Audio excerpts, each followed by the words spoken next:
Michael Douglas reveals how he and the late Rob Reiner bonded over the challenges of raising kids with substance abuse issues. You see Michael Douglas and instantly think of strength, that man of steel aura. He's the Hollywood survivor who's endured illness, family drama, and half a century in the public eye without losing his cool. But the Michael Douglas who stepped forward this time wasn't that unshakable icon. He looked stripped of armor, vulnerable, and weighed down like someone who'd been holding back a storm for years. What he revealed about Rob Reiner didn't sound like a tribute. It came across as a late, haunting warning that turned everything upside down. Viewers who thought they knew the story suddenly realized they didn't. For months, people scrolled past the headlines thinking it was just another Hollywood tragedy. Rob Reiner gone, his son in trouble, story over. But Douglas shattered that illusion, saying if you actually listened closely, the truth hits totally different. Michael wasn't just another actor paying respects. He was someone who shared deep roots with Rob.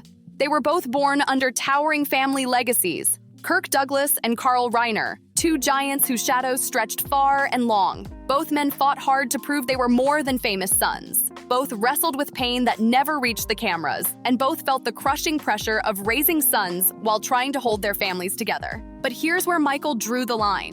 When he finally spoke, it wasn't polished, rehearsed, or publicist approved. It was raw, direct, and unfiltered. He said one chilling thing that froze everyone in place. I warned him 10 years ago. I told Rob that unconditional love was going to destroy him. That single sentence stunned the crowd because we've always been taught that love heals everything, especially within a family. But Michael wasn't condemning love.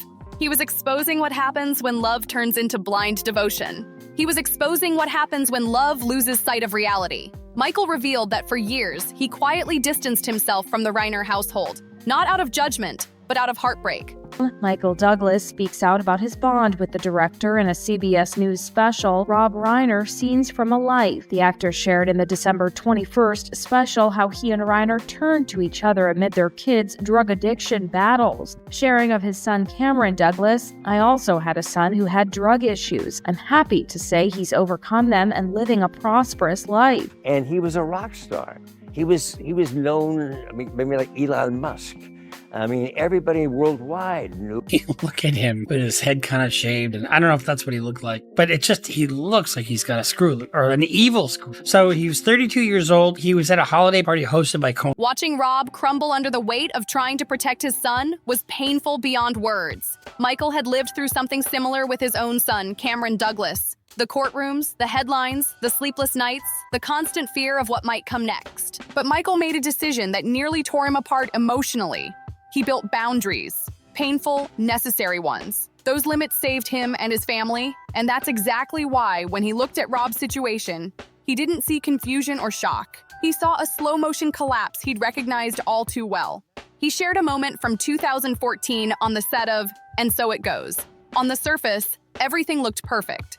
Lights, cameras, smiles. But Michael said the air in that room felt heavy the moment Nick walked in. He described Nick's eyes as haunting. Not angry, not lost, just empty. Like the lights were on, but no one was home. The entire room froze. Rob Reiner, the powerhouse director who once commanded every set he touched, suddenly seemed small. Not because of fear, but pure exhaustion. Michael described how the same man who once directed legends now looked uneasy in his own home. He said Rob flinched when Nick entered the room, walking on eggshells inside what should have been his sanctuary. Michael pulled him aside and asked the question that said it all. How long has he been running the house? Rob didn't answer. He just muttered, "He's going through a lot. We just need to help him." Announced that our office will be filing charges against Nick Reiner, who was accused of killing his parents, actor-director Rob Reiner, and photographer-producer Michelle Singer Reiner. Abrupt, honest, truthful, very effective in certain ways, but you would not use him as a diplomat. We did talk a lot about that and what you can do as a parent, what you can't do. Knowing with all of that going on behind the scenes, this was a man who always gave it his best. Adding with this terrible tragedy, we're realizing how much pressure he was dealing with in his personal life with his son. He went over there, and the fact was that he was trying, the 8 years that he spent there, getting the fun. That's when Michael realized Rob was trapped in what he called toxic hope, the kind of blind faith that keeps people holding on when they should be letting go. Rob believed if he just kept loving harder, somehow things would fix themselves. But the cracks were already too deep. 3 weeks before everything fell apart, Rob called Michael late one night. Michael missed it. When he called back the next morning, Rob sounded cheerful, talking scripts, laughing, pretending everything was fine. But looking back, Michael says that call wasn't casual at all. It was a quiet cry for help, the sound of a man finally ready to take back control of his life. And that's when everything shifted. Michael said the real breaking point wasn't about control or discipline. It was about finally reclaiming peace. He revealed that Rob and Michelle had decided to take their power back, to stop living in fear. And then Michael dropped the word that Hollywood loves to dance around: money. This wasn't just about family tension. It was about financial control. Nick allegedly had full access to accounts and resources no one in his position should have touched. Every time Rob tried to pull back, the situation exploded. Sudden disappearances, threats, emotional manipulation. Rob and Michelle weren't spoiling him. They were buying peace. One quiet night at a time. Rob Reiner and Nick got into a, quote, very loud argument. His behavior at Conan's house alarmed the guests because it was so bizarre. One of the guests recalled Rob Reiner telling his son his behavior was inappropriate. Rob and Michelle's son, Nick Reiner, has been charged with 2 counts of first-degree murder and the deaths of his parents. One more pause before the next storm. Without realizing it, the love that was meant to heal their family had become the very force keeping the chaos alive. And that's what shook everyone who heard Michael speak. It wasn't just pain in his voice, it was fury. A deep, quiet anger directed at those who knew something was wrong but chose silence. He didn't drop names, but he didn't have to. Michael made it painfully clear that there were people in Rob's circle who enabled the dysfunction. People who brushed off Nick's actions with lines like, "That's just Nick," or "He's sensitive." Misunderstood. Michael had a name for that behavior: lethal politeness. He shared one story that still gives people chills. A dinner party where Nick lost his temper over something minor and threw a glass across the room. The sound shattered the air. Everyone froze. Not a single person stepped in. No one told him to leave. No one called for help. The staff cleaned in silence. Rob tried to make a joke. Michelle apologized. Michael said that moment, that silence, was the real betrayal. And he didn't excuse himself from it. He said, "We failed them. Every one of us who stayed seated shares that guilt." That's when his composure cracked. Michael Douglas, the man who rarely shows emotion, broke down as he spoke about Michelle. He called her the barrier between order and chaos. Rob, he said, was the soft heart, the believer, the man who thought love alone could fix anything. Michelle was the one enforcing boundaries, and that made her the target. Michael remembered a call from her months earlier. Even through the phone, he could feel the exhaustion in her voice. Years of holding everyone else together while no one protected her had taken its toll. She told him, "I don't know who he is anymore." That sentence haunted Michael, because that's the moment when hope starts fading. He was over here to achieve what he wanted to. And he in his idea of using seduction, it was not to ask for something, but to make yourself a friend of the court, a partner. ABC News that Nick allegedly interrupted a discussion involving comedian Bill Hader. After Bill told him it was a private conversation, Nick reportedly stood still and stared before, quote, storming off. E! News has reached out to representatives for Bill Hader for comment. 32-year-old Nick was arrested the next day for suspicion of murder and is currently being held without bail. Reiner could face life in prison without the possibility of parole or even the death sentence. Having the death penalty on the table is absolutely a bargaining chip. The prosecution is going to leverage that to try to get some sort of deal. In a statement, the couple's 2 other children, Jake and Romy Reiner, said, When the person you love most starts to feel like a stranger. Michael believes that on the final night, Michelle stood her ground one last time. One final boundary, one last stand for peace. And heartbreakingly, that act of courage, that refusal to surrender, might have been what pushed everything past the point of no return. When the conversation turned legal, Michael's tone shifted completely.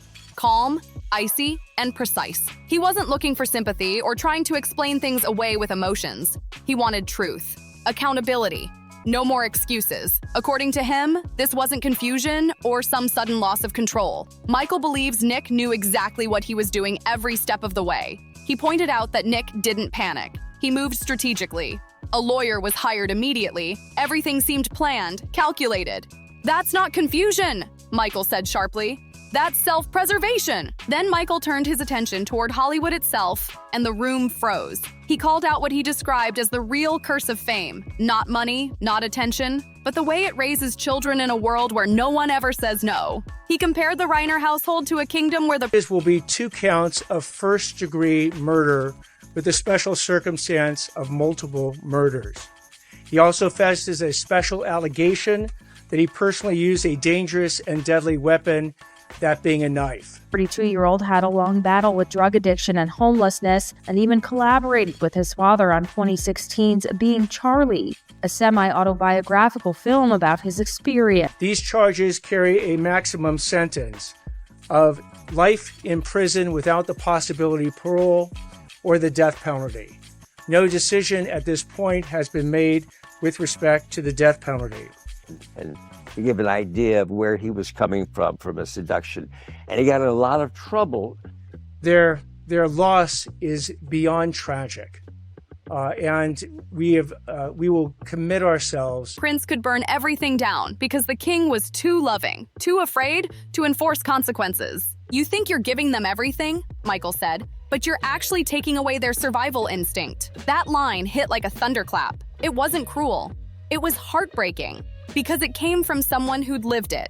Then he painted an image that left everyone silent. Rob Reiner, the man who once gave the world comfort, warmth, and unforgettable films like The Princess Bride, spending his final days in a home that no longer felt like one. A home where laughter had turned into tension, where hope had run out.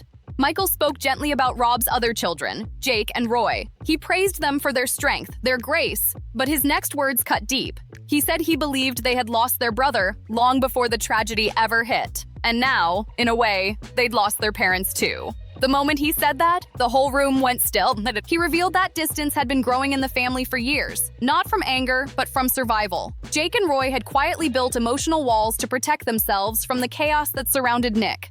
But Rob and Michelle couldn't walk away. They stayed in the storm long after everyone else escaped, believing love could still fix it all. Michael admitted he had once begged Rob to sell the Brentwood house, downsize, add security, and force Nick to start living independently. But Rob always refused. His answer never changed. He needs a home to come back to. That mansion, the symbol of Rob's entire career and success, had turned into a trap. It became a golden cage holding them all in. You could hear it in Michael's voice. Not just grief, but guilt. The kind of guilt that comes from surviving when the people you love don't make it out. He said the question that still haunts him is simple. Why did I get a miracle and Rob got a nightmare? Michael's own son, Cameron Douglas, had turned his life around, rebuilding everything from scratch. Every time Michael saw that redemption, the contrast hit hard. Rob never got that kind of ending. He remembered Rob calling him late at night, voice trembling, asking endless questions about prison. Rob was terrified. He kept saying Nick wouldn't survive it. He's too sensitive, it'll break him. Michael said he tried to tell him the truth, that maybe consequences could save him, could force him to face reality. But Rob couldn't hear it. He couldn't bring himself to let pain in, even if that pain might have been the thing that saved his son. Instead, Rob poured his heart and money into private retreats, treatment centers, spiritual coaches, elite specialists, anyone who promised change without consequences.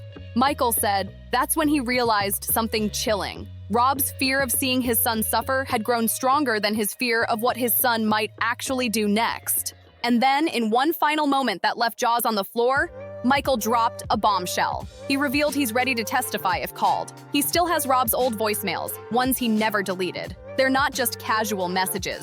They're raw, emotional recordings of Rob's true voice. The voice of a man who'd finally dropped the Hollywood mask, who was tired, scared, and begging for a way out. I kept them, Michael said quietly, because I thought one day I'd play them for Nick. I never imagined I'd be playing them for a jury. That line froze the room.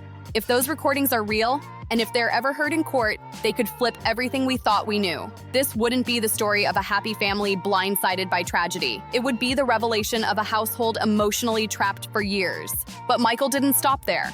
He went even deeper, saying this story doesn't just point to one person.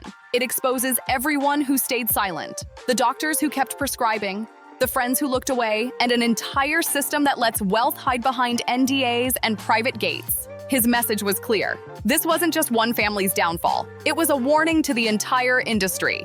Michael isn't whispering anymore. He's calling Hollywood out directly. He said the business was so busy protecting the Reiner name that it ignored the family unraveling behind those closed doors. And when he was asked how he wanted Rob to be remembered, Michael's answer stunned everyone. Not as a legendary director, not as a Hollywood icon, but as a man who loved too much. It sounded tender, but it wasn't a soft statement. It was a warning. A message to every parent, every friend, every partner listening. Love without limits isn't always kindness.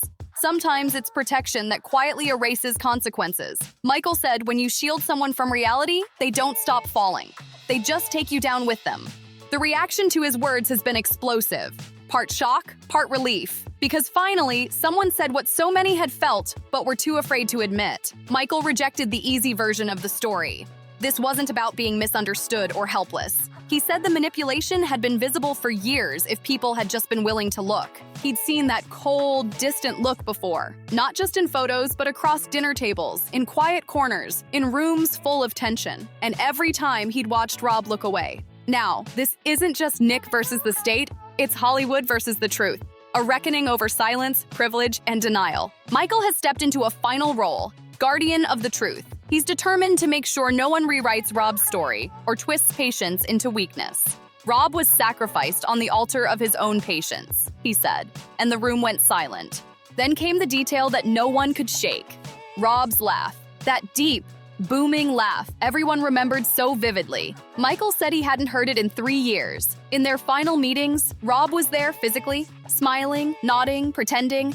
But his energy was gone. He was tense, constantly checking his phone, waiting for bad news that always seemed to come. Michael said Rob was already grieving, long before the final day. He was missing the son he used to know while fearing the one standing in front of him. That's the kind of heartbreak that doesn't fade, the kind that leaves a permanent shadow. Michael wants people to see the real story, not the headlines, not the gossip, but the years of slow unraveling behind them. The tragedy didn't explode out of nowhere. It was a gradual collapse, a lifetime of small heartbreaks building into one unbearable moment. The ending wasn't the beginning. It was just the final punctuation mark on a story written in silence, denial, and hope, misplaced in all the wrong places.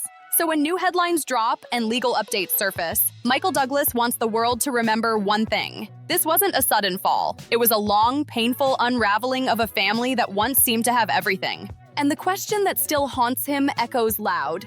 If someone like him, with all his power, wisdom, and experience, couldn't pull his best friend back from the edge, then what chance does anyone else have? That's the uncomfortable truth. And right now, truth is the only thing left protecting Rob Reiner's legacy. This isn't just another Hollywood story. It's something larger, almost mythic, like a modern tragedy unfolding in real time. Michael stands as the warning voice in this tale, reminding everyone that fate doesn't always punish us for our flaws. Sometimes it punishes us for our virtues. And Rob's greatest virtue, his endless, fierce, unconditional love, may have been the very thing that trapped him in the end. Online, people are divided. Some say Michael went too far, too harsh, too real. Others believe he finally said what no one else dared to. That compassion without limits can become dangerous when it blinds you to reality. No matter what side people take, there's one thing everyone agrees on.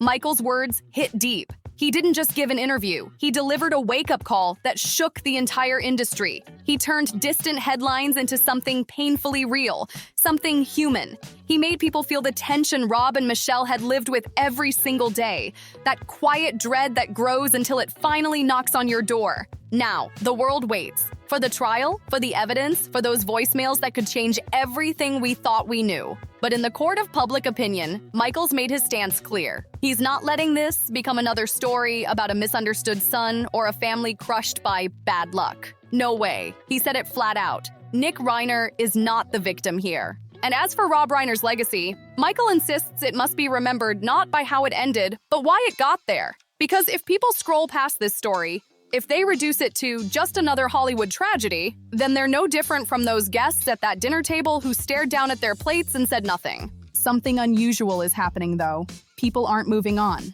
Usually, scandals come and go, burned out by the next headline. But this one hasn't faded. The Reiner story has stuck. It's rooted itself deep in the public's mind, and Michael Douglas has become the reluctant messenger of a truth that refuses to disappear. In recent weeks, quiet whispers have been spreading. Former colleagues, old crew members, even neighbors, all saying the same thing. The signs were there long before the collapse. One crew member recalled Rob staring at his phone between takes like he was waiting for something bad to happen.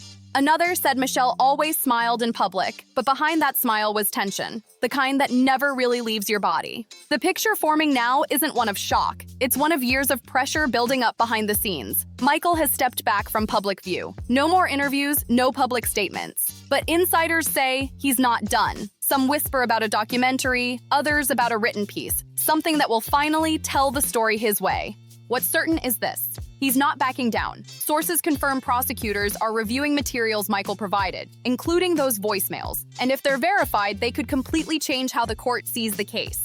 Beyond the courtroom, Hollywood is already feeling the tremors. Studios are suddenly rethinking how much silence and image control really cost behind closed doors. Big names are asking themselves the same haunting question Michael did. If love without limits destroyed Rob, what are we teaching our own children? Through all of it, Michael is still grieving. Not the Hollywood icon, but his friend. The man who made the world laugh while secretly living in fear. And deep down, Michael knows this story isn't done. The real reckoning hasn't even started. As the courtroom doors prepare to open for State of California versus Nick Reiner, Hollywood is being forced to face itself. Its privilege, its silence, its obsession with control. This isn't just another celebrity trial. It's the most talked about case in recent memory, not because of fame, but because of the raw emotion dragging everyone into its orbit. Reporters are camped outside day and night. Insiders are holding their breath. And over everything hangs one question: will Michael Douglas actually take the stand? Behind the scenes, tension is at a breaking point. Legal teams are clashing hard over what evidence the court will allow, especially the voicemails Michael claims he saved. One insider put it bluntly: if those recordings get played, everything changes. Because those messages don't just reveal fear, they reveal a family begging for help.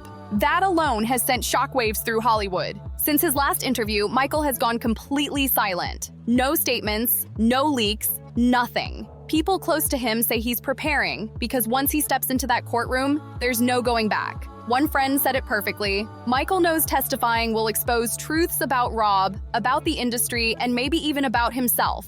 And that's why Hollywood doesn't know whether to defend him or brace for impact. Some stars are quietly cheering him on, calling him brave. Others are panicking. This case is tearing open old wounds. Privilege, silence, reputation over reality. Inside early court filings, small details have already leaked. Reportedly, Rob's final messages reveal a man torn between hope and exhaustion. One line spread across the world like wildfire: "I just want peace in my own home." That one sentence became the emotional symbol of it all. As the first day of trial approached, crowds gathered outside the courthouse. Fans, critics, curious onlookers who'd never met the Reiners but felt like they'd lived through their story online. Cameras flashed, reporters shouted questions, and inside, a decade of secrets waited to be unpacked. Michael arrived calm, almost still. Dark suit, lowered head, jaw tight, a man carrying the truth like a weight he could no longer set down. This wasn't about publicity anymore. It was personal.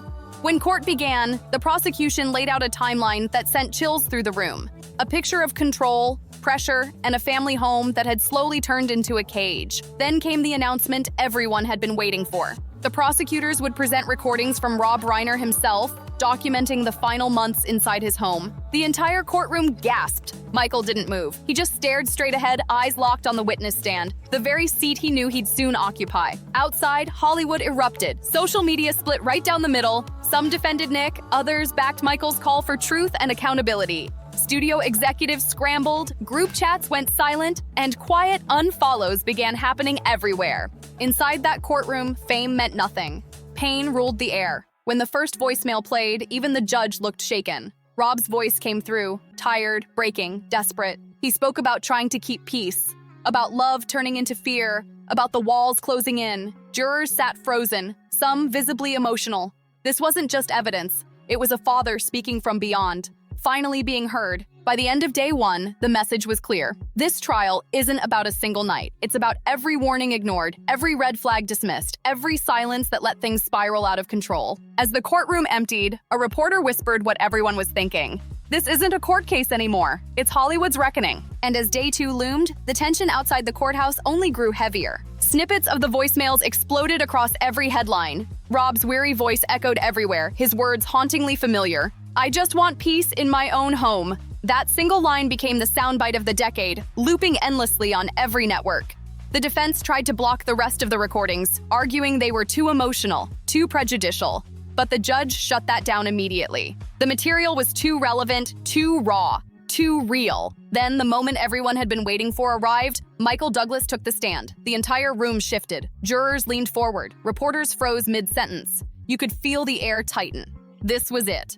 The moment truth walked into the courtroom. Michael's voice stayed steady, but the emotion behind it was crushing.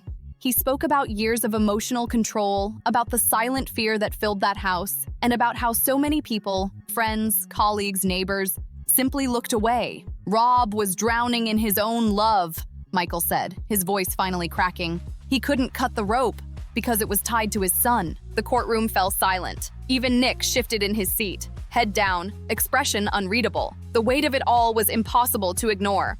Outside, the reactions split instantly. Some called Michael courageous for finally telling the truth. Others said he went too far by revealing such private pain. But Michael didn't care. He wasn't there for sympathy. He wasn't there for Hollywood. He was there for Rob, the man, not the myth. When the session ended, Michael walked out without a word. Cameras flashed. Reporters shouted his name, but he didn't slow down. Not once. One journalist summed it up perfectly. He looked like a man who finally told the truth, knowing it would cost him everything. And maybe it will, because after this, there's no pretending anymore. Hollywood can't hide behind image, silence, or polished PR statements. Rob's voice has been heard. Michael's too.